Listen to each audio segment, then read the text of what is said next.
What's going on, guys? Welcome back to another episode. I'm your host, T. I'm Tasha. And welcome to the Adventures of TNT. TNT. Now, we are back doing some more comedy, in which today we have George Carlin, and then the piece is called You Have No Rights. Okay.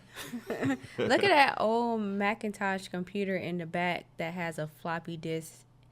I'm surprised you can actually see that. How can you not see that? Because it's pixelated. This video is probably like 420p or something.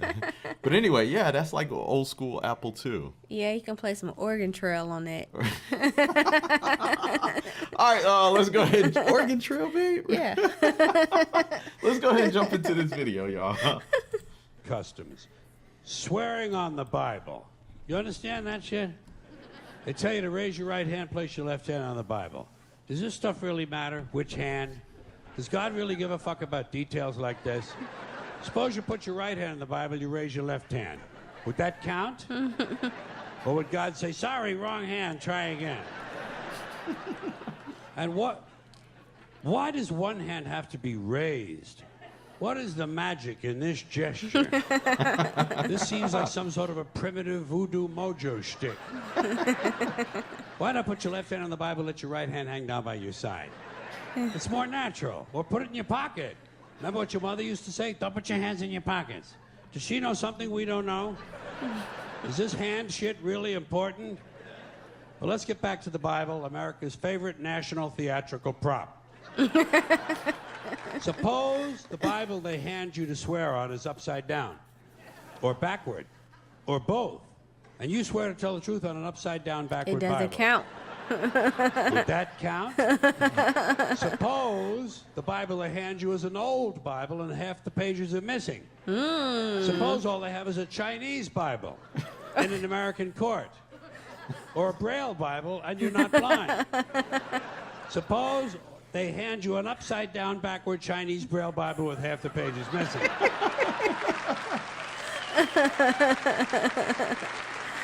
If you can't read Braille, it don't count. At what point does all of this stuff just break down and become just a lot of stupid shit that somebody made up? They fucking made it up, folks. It's make-believe. Yeah. It's make-believe. Now. Because people still lie under oath, even with God watching them. Let's leave the Bible aside. We'll get back to the science fiction reading later. Oh. The more important question is, what is the big deal about swearing to God in the first place? Why does swearing to God mean you're going to tell the truth? It wouldn't affect me. If they said to me, you swear to tell the truth, the whole truth, and nothing but the truth to help you God, I'd say, yeah. Sure. I'll tell you about as much truth as the people who wrote that fucking Bible.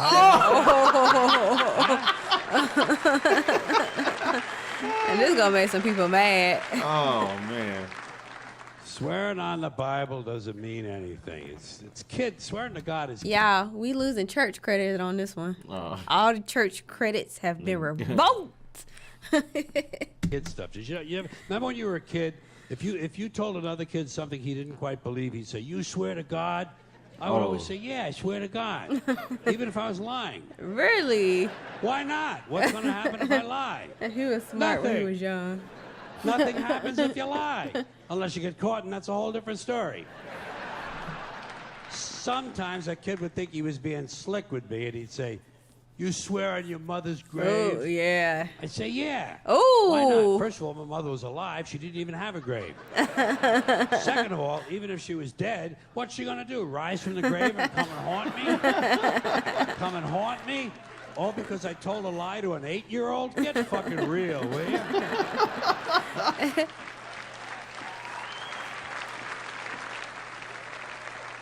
I mean, it's what's instilled in you as a child that, like, you're going to get struck by lightning. Something bad is going to happen to you. Something bad is going to happen to you if you do that. Yeah. And that's to encourage you to not be a liar, though. Right. Yeah, you know? absolutely. And so if you don't think anything's going to happen, it's like, why not lie? Right, exactly. You That's know? what he's talking about, just the fear of the repercussion. Because he's like, there is no repercussion. But maybe it should be, don't lie because you want to be a good person. Yeah, well.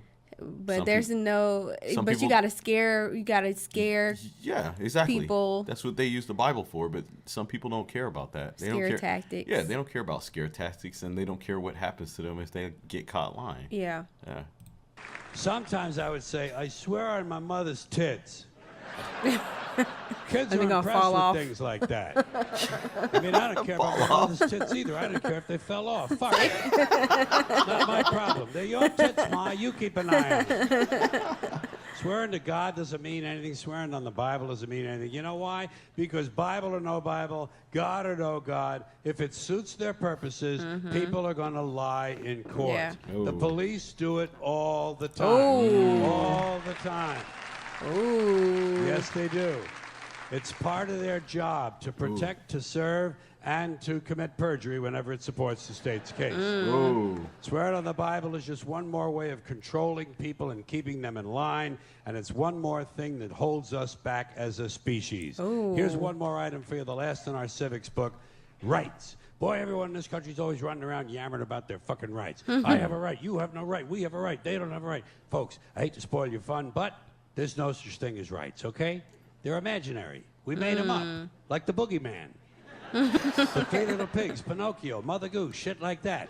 Rights are an idea. They're just imaginary. They're a cute idea. Cute. But that's all. Cute and fictional. Ooh. But if you think you do have rights, let me ask you this. Where do they come from? People say, well, they come from God. They're God-given rights. Oh, fuck, here we go again. Here we go again. The God excuse, the last refuge of a man with no answers and no argument. It came from God. Anything we can't describe must have come from God. Personally, folks, I believe that if your rights came from God, He would have given you the right to some food every day, and He would have given you the right to a roof over your head. God would have been looking out for you. God would have been looking out for you. You know that? He would have been worried about making sure you have a gun so you could get drunk on Sunday night and kill your girlfriend's parents. Oh, Jesus. But let's say it's true. Let's say God gave us these rights. Why would He give us a certain number of rights? The Bill of Rights in this country has 10 stipulations, okay? 10 rights. And apparently God was doing sloppy work that week because we've had to amend the Bill of Rights an additional 17 times. Damn. So God forgot a couple of things like slavery. Just fucking slipped his mind. Oops. But let's say God gave us the original 10. He gave the British 13. The British Bill of Rights has 13 stipulations. The Germans have 29. The Belgians have 25. The Swedish have only 6. And some people in the world have no rights at all. What kind of a fucking goddamn God-given deal is that? No rights at all? Why would God give different people in different countries different numbers of different rights? Boredom? Amusement? Bad arithmetic? Do we find out at long last, after all this time, that God is weak in math skills? Doesn't sound like divine planning to me. Sounds more like human planning. Sounds more like one group trying to control another group. In other words, business as usual in America. Now, if you think you do have rights, one last assignment for you. Next time you're at the computer, get on the internet, go to Wikipedia. When you get to Wikipedia, in the search field for Wikipedia, I want you to type in Japanese Americans 1942, and you'll find out all about your precious fucking rights, okay?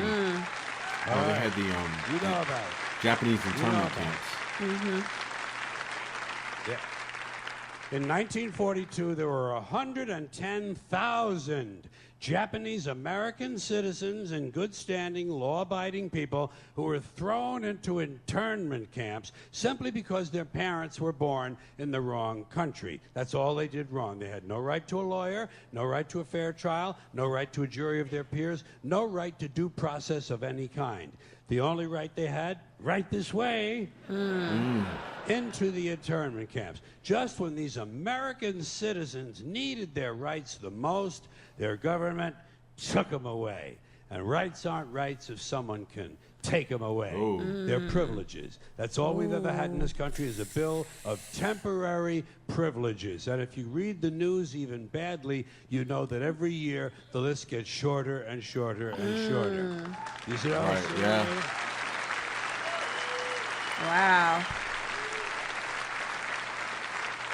Yeah. Sooner or later, the people in this country are going to realize the government does not give a fuck about them. Government doesn't care about you or your children or your rights or your welfare or your safety. It simply doesn't give a fuck about you. It's interested in its own power. That's the only thing, keeping it and expanding it wherever possible. Personally, when it comes to rights, I think one of two things is true. I think either we have unlimited rights or we have no rights at all. Personally, I lean toward unlimited rights. I feel, for instance, I have the right to do anything I please. But if I do something you don't like, I think you have the right to kill me. So where are you going to find a fairer fucking deal than that? So the next time some asshole says, gee, I have a right to my opinion, you say, oh yeah? Well, I have a right to my opinion, and my opinion is you have no right to your opinion. Then shoot the fuck and walk away. Oh. Oh man, Very interesting. Yes. I love that he provided historical context to his jokes. Yeah.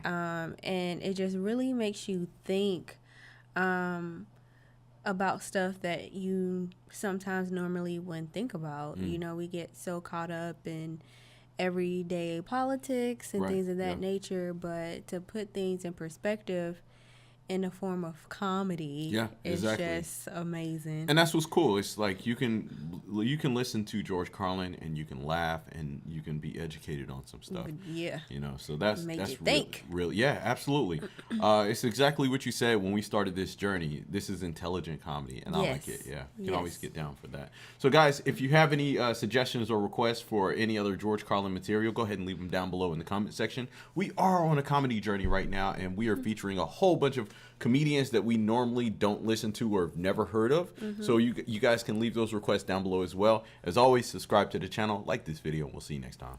Ta-ta. Peace.